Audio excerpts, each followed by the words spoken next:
Salut, je m'appelle Sully, j'ai 24 ans, je viens juste de finir mes études en sciences politiques. J'habite à Paris, j'ai une grande maison, j'ai plein d'argent, j'ai un gars magnifique, j'ai plein d'amis.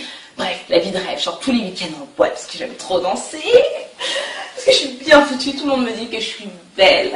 Bref, la vie idéale. Mais j'ai un problème. J'ai un gros problème. C'est ça mon problème. C'est qu'après les strass et les paillettes, quand je rentre chez moi, que j'enlève ma perruque, plutôt ma prothèse, ben moi je le vois, j'ai très mal. Parce que je me dis que j'ai 24 ans, j'ai peut-être même pas fait le tiers de ma vie, et je suis condamnée à ça, parce que je peux rien faire d'autre. Enfin, je peux pas me montrer comme ça, c'est pas possible. Sinon tout s'arrête.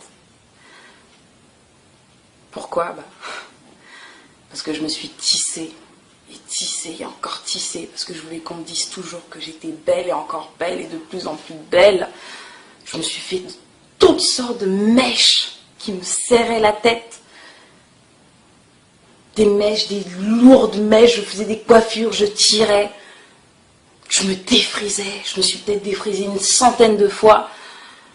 Et je me disais que ça allait s'arranger. Donc j'achetais des crèmes, je dépensais de l'argent pour m'acheter la dernière crème, Dark & Lovely, Dr Miracle, Botanical, de toutes sortes de crèmes pour arranger la situation.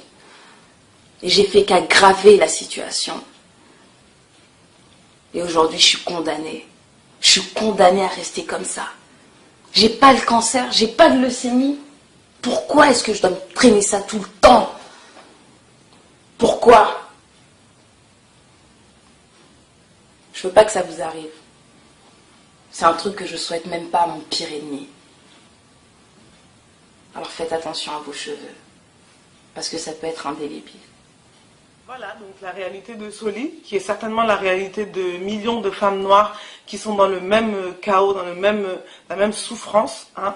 Donc nous avons initié une campagne, l'aide de la populace, encore une fois, c'est encore nous, une campagne contre les méfaits du tissage, du défrisage, des tresses et de tout ce qui a trait à la maltraitance du cheveu afro. Aujourd'hui, il faut que ça rentre dans les têtes, il faut que ça se comprenne. Il y a un problème, un sérieux problème. Ouais, il y a un gros problème et ce qui moi me fait mal, c'est que personne n'en parle.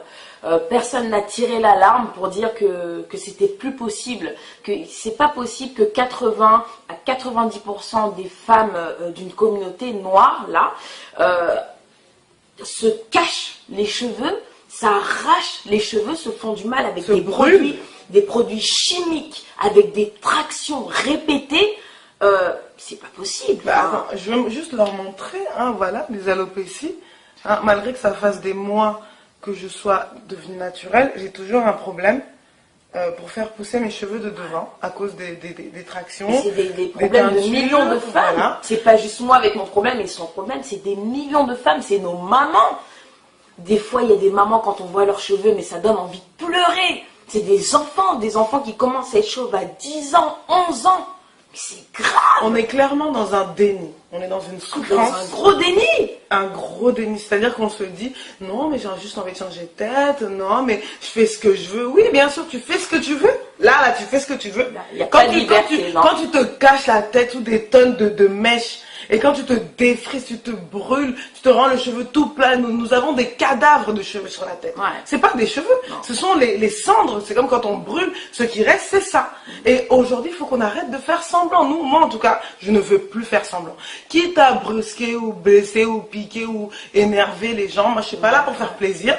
Ma cause, mon militantisme, mon engagement pour la cause afro, c'est pas le sourire ou le boost, un boost. Oh, je te booste, non. C'est pas pour ça que je le fais. Parce que demain, quand on aura une ribambelle de petites filles qui seront comme Naomi Campbell avec des rangées de déserts capillaires, moi j'ai pas envie d'être là et d'avoir dit que je n'ai rien fait. Je vais me battre jusqu'à ce que ça passe. Si on peut le faire passer dans les écoles, si on peut le faire passer dans les pharmacies, on va le faire. On n'est pas là, c'est que le début de la campagne.